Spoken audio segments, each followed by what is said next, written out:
Monsieur le Président du Conseil départemental de Saône-et-Loire, Mesdames et Messieurs les élus, Mesdames et Messieurs les partenaires, chères chasseresses, chers chasseurs, à travers ce rapport d'activité, nous allons partager avec vous quelques éléments qui ont marqué cette saison. Je vous rappelle que votre revue « La chasse en Saône-et-Loire », envoyée à tous les adhérents chasseurs et responsables de territoire, vous informe tous les ans et en détail de toutes les actions de votre fédération. Le grand gibier, plan de gestion sanglier. Lors de la saison 2023-2024, 11 264 dispositifs de marquage sanglier ont été attribués, dont 3 310 en attribution corrective, ce qui représente une hausse d'environ 20% par rapport à la saison dernière. En termes de prélèvement, nous sommes sur une année record avec 8 247 sangliers, soit environ 35% de plus qu'à la saison dernière. Vos efforts de prélèvement nous permettent de contenir au maximum cette population de sangliers. Néanmoins, nous devons rester vigilants pour la saison à venir. 38 dispositifs de marquage sanglier ont été remplacés gratuitement du fait de carcasses impropres à la consommation, 25 à la suite d'une recherche au sang et 276 suite à des sangliers prélevés entre le 1er juin et l'ouverture générale. Mesure notamment reconduite pour cette année. Cette fois encore, votre fédération a pris l'initiative de vous adresser des courriers afin de vous inviter à prélever là où cela s'avérait nécessaire. Nous tenons à vous remercier pour les diverses actions que vous menez tout au long de la saison de chasse dans l'objectif de réduire ces dégâts et notamment en protégeant les cultures agricoles par la pose de clôtures électriques sur 1800 hectares. Plan de chasse cervidé. 10 672 dispositifs de marquage chevreuil ont été attribués pour un prélèvement de 9 370 animaux. Nous sommes sur une année record. Pour mémoire, 9 344 chevreuils ont été prélevés lors de la saison 1999-2000. Nous vous avons transmis un courrier en début de saison afin d'inciter au prélèvement de la totalité de vos attributions, mais également afin de réaliser, avant le 15 janvier, au moins 60% de votre plan de chasse. Ceci afin de limiter les dégâts d'abrutissement durant la période hivernale sur les plantations et les régénérations. 23 dispositifs de marquage grand cervidé ont également été attribués à 16 territoires de chasse pour 11 prélèvements. 13 dispositifs de marquage chevreuil ont été remplacés à la suite de recherches au sang. Comptage chevreuil. Pour cette saison, 21 circuits de comptage chevreuil par la méthode de l'indice kilométrique voiture, IKV, sont en cours de réalisation avec la participation de 84 bénévoles chasseurs. Ces circuits sont mis en place sur 17 massifs et dernièrement sur les massifs 15, 20, 21, 47 et 68. Pour rappel, ces comptages consistent en 4 sorties par circuit, 2 à l'aube et 2 au crépuscule, et permettent de définir des tendances d'évolution des populations. Dégâts de grand gibier.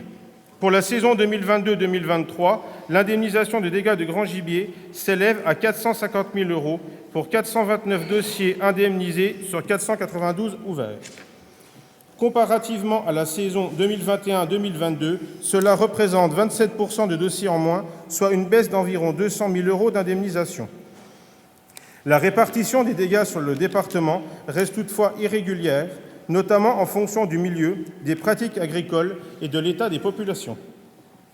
Dans le cadre du plan de résilience gouvernemental, l'État français a aidé financièrement les fédérations des chasseurs en prenant en charge le surcoût entre les barèmes de perte de récolte 2021 et ceux de 2022. Pour votre fédération, cette enveloppe représente 163 000 €, répartis comme suivant. 88 000 € pour la saison 21-22 et 75 000 € sur la saison 22-23.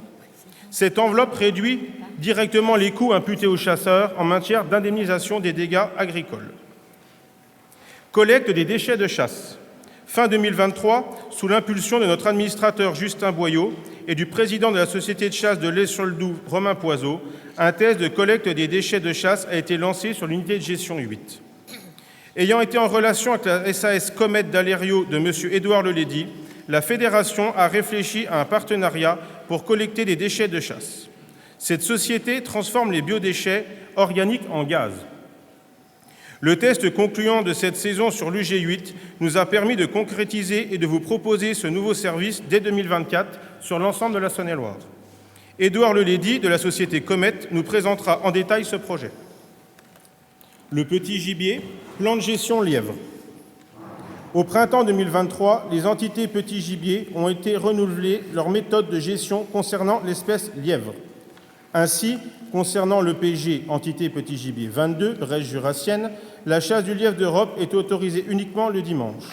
Pour les EPG 13, Clunisois, 15, Vallée du Doubs et 20, Centre-Bresse, la chasse du lièvre d'Europe est réservée aux détenteurs de droits de chasse bénéficiant d'un plan de gestion attribuant un nombre maximal d'animaux à prélever.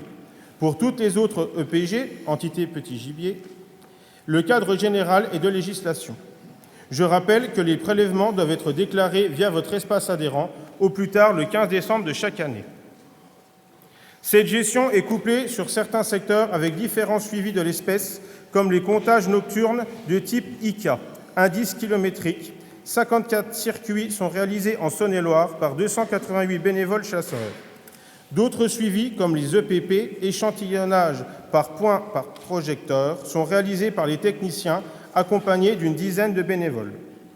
L'analyse des cristallins de lièvre permet de reconnaître l'âge ratio ainsi que le taux de succès de la reproduction. Vous êtes de plus en plus nombreux à participer à cette collecte de cristallins en Saône-et-Loire. À titre d'exemple, en 2022, 344 échantillons ont été collectés. Le blaireau européen. Il s'agit d'un dossier hautement sensible. Votre fédération a dû redoubler d'efforts pour conserver en 2023 une période complémentaire de vénérie sous terre du blaireau, à nouveau attaquée par les associations de protection de l'environnement que sont One Voice et l'AOMSL, Association ornithologique et mammalogique de Saône-et-Loire. Toutes deux ont utilisé tous les moyens juridiques fondés ou non, toutes les données biologiques de l'espèce fondées ou non, pour tenter d'annuler cette période complémentaire. Nous avons à nouveau fait intervenir l'avocat national Maître Lagier pour défendre ces deux requêtes auprès de Monsieur le Préfet. Ces deux associations ont été déboutées par le tribunal administratif de Dijon qui a fait une application stricte de l'arrêt du Conseil d'État du 26 juillet 2023. Si ces décisions étaient bel et bien une victoire, nous avons conscience que nous avons néanmoins pour l'instant perdu un mois de période complémentaire, ouverture au 15 juin au lieu du 15 mai.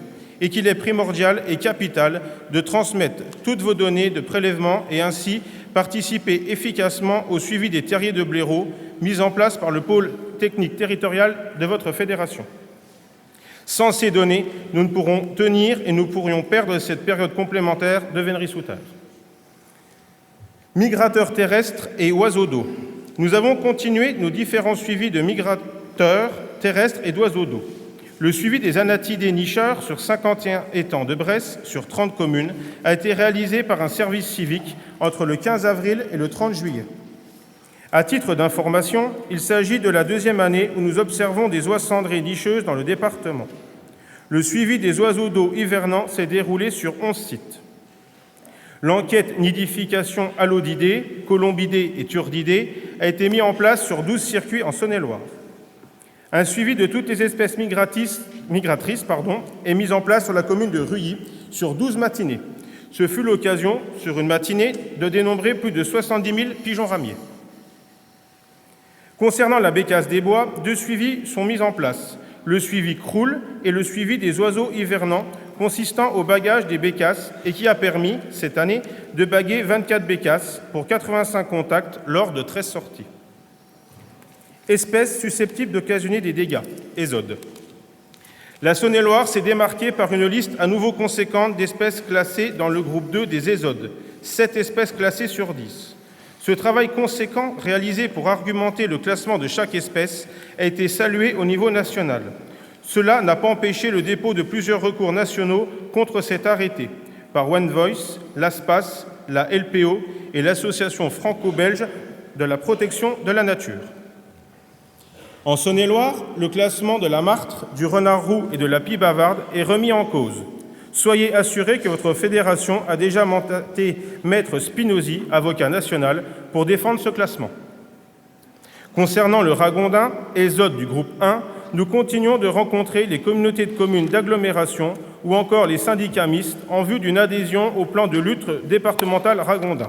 À ce jour, la communauté de communes Marcigny vient de signer une convention avec la fédération portant à 12 le nombre de conventions dans le département. 3 communautés de communes ont décidé de ne pas signer la convention avec nous. La communauté de communes Bresse-Revermont, la communauté de communes Sud-Chalonnais et la communauté de communes du Mâconnais-Tournujois. 5 463 ragondins ont été capturés pour la saison 2022-2023.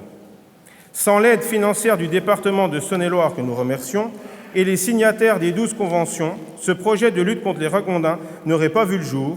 Aussi, nous remercions chacun d'eux. Il convient également de remercier le groupement de défense sanitaire ainsi que la Fédération Saône-et-Loire pour la pêche et la protection du milieu aquatique pour leur participation financière. Le plan de lutte contre la corneille noire et le corbeau-freux, mis en place avec et sur la communauté de communes Terre de Bresse, est toujours opérationnel depuis 2021. Cette année, 1217 corvidés ont été prélevés et ont fait l'objet d'une indemnisation à hauteur de 1 € la capture, financée par la coopérative Bourgogne du Sud pour les 2 tiers et la minoterie Gay pour 1 tiers. L'animation de ce dossier est quant à elle financée par la communauté de communes Terre de Bresse. Nous tenons à vivement remercier ces 3 partenaires. Surveillance sanitaire. En 2023, dans le cadre du réseau SAGIR, Réseau national de surveillance sanitaire de la faune sauvage, les personnels de la Fédération ainsi que les inspecteurs de l'environnement de l'OFB se sont déplacés sur 26 événements, déplacements permettant de recueillir un ou plusieurs animaux d'une même espèce, dont 16 gérés par la Fédération des chasseurs, 9 par le service départemental et 1 par la DDPP, Direction départementale de la protection de la population. Les animaux sont acheminés au laboratoire d'analyse Agrivalis. 14 événements étaient liés au contexte IAHP en 2023 avec des cas positifs en début d'année. Marcigny, Montsolémine et Torcy. Des cygnes tuberculés, canards colverts, grèbes huppées, mouettes rieuses et sarcelles d'hiver ont été analysés. L'activité liée à la présence de la grippe aviaire a été beaucoup plus calme cet hiver 2023-2024. La Fédération communique sur l'évolution du niveau de risque et sur les mesures de biosécurité en lien avec les foyers de grippe aviaire. Concernant les autres espèces, des chevreuils, des lièvres, des lapins de Garenne et des renards roux, principalement, ont été collectés. Nous notons 3 lièvres positifs à EBHS et du botulisme sur un étang. Les recherches de trichine sont effectuées régulièrement. Pour la saison 2022-2023, 115 échantillons de sangliers ont été analysés, 148 pour la saison 2023-2024. Un point sur l'habitat et l'environnement. Concernant les actions menées en faveur des habitats du gibier 2023 peut être considérée comme une année sans précédent.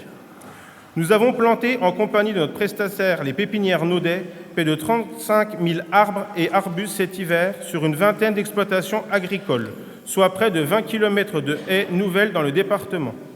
Par ailleurs, plus de 100 kg de fruits de haies ont été récoltés et adressés à 8 pépinières.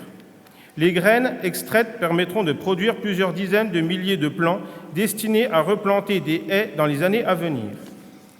Les exploitants agricoles adhérant aux coopératives Bourgogne du Sud, Minoterie Gay et Bresse, Mâconnais, ont implanté plus de 3 400 hectares d'interculture favorables à la faune sauvage en créant ainsi des refuges et des ressources alimentaires pour l'automne et l'hiver. Nous avons aussi participé à rétablir des continuités écologiques permettant au gibier de se déplacer à l'intérieur des territoires. 4 ouvrages de franchissement du canal du Centre à Palinges ont été réalisés pour limiter les noyades de plusieurs espèces, et en particulier celles nombreuses des chevreuils. Cela a été possible grâce au partenariat établi avec VNF, le Conseil départemental, le Conseil régional, ainsi que notre Fédération nationale et l'OFB. Des réflecteurs ont notamment été installés à Ouroux par le Conseil départemental afin de limiter les collisions sur un tronçon de route particulièrement accidentogène. Nous avons également accompagné la société d'autoroute APRR dans la construction de 2 ouvrages de franchissement dédiés à la faune sur l'autoroute A6 à Boyer et Demigny, et d'autres travaux sont d'ores et déjà prévus pour cette année 2024. Enfin, le pôle Habitat et Environnement a instruit 7 dossiers menés par notre fédération et grâce à l'éco-contribution pour un montant de près de 155 000 €. Un point sur la formation. Dans le cadre de ces missions, la Fédération propose 13 formations à ses adhérents. En 2023, vous étiez 1162 chasseurs convoqués à une formation délivrée par la Fédération. Ce chiffre comprend notamment les candidats à la formation de remise à niveau décennale, obligatoire, que 765 chasseurs ont suivi en présentiel. Cette formation a été suivie par un total de 3000 chasseurs. Il nous reste ainsi plus de 7500 chasseurs à former d'ici le 5 octobre 2030. Une nouvelle formation est proposée aux adhérents, connaissance des cervidés et des pratiques de chasse individuelles. Pour terminer, nous demandons aux responsables de territoire de diffuser à l'ensemble de leurs chasseurs notre catalogue de formation. En effet, encore trop peu de chasseurs en connaissent l'existence. Le permis de chasser représente 7 jours de formation théorique, 22 jours de formation pratique et 31 jours d'examen. 257 personnes se sont inscrites pour 216 reçus en 2023. Pour information, en 2022, nous avions 234 personnes inscrites pour 206 reçus, soit une hausse du nombre d'inscriptions de 10%. En 5 ans, nous avons augmenté le nombre d'inscriptions pour le permis de chasser de 35%. La formation pour la chasse accompagnée s'est déroulée quant à elle sur 6 sessions et a accueilli 43 candidats, 68 par an. Communication. La communication de la Fédération se développe d'année en année. Nous avons recruté une chargée de communication, Kathleen Viron, qui a pris ses fonctions dernièrement.